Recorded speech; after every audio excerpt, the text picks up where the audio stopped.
Борбордук шайлоо комиссиясынын төрайымы Нуржан Шайылдабекова көз карандысыз мамлекеттер шериктештиги миссиясынын өкүлдөрү, КМШ аткаруу комитети бөлүмүнүн башчысы Евгений Козяк жана КМШ аткаруу комитетинин кеңешчиси Олег Кулеба менен жолугушту.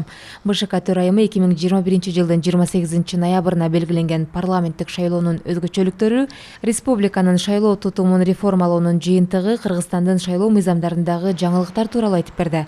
Негизги басым 2021 жылдын 29 октябрынан 27 ноябрына чейин өтүүчү үгүт өнөктүгүнө жасалды. Учурда эң маанилүү үгүттөө этабы дебаттардын мезгили. Аймактык телеканалдарда биринчи жолу 36 бир мандаттуу шайлоо округу боюнча теледебаттар өтөт.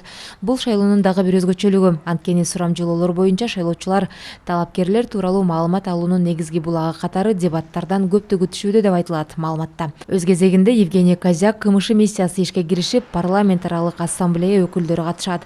120 байкоочунун катышуусу пландаштырылууда. Бул Кыргызстандагы 15 миссия жана кызматташтык мейкиндигиндеги 115 миссия экенин билдирди.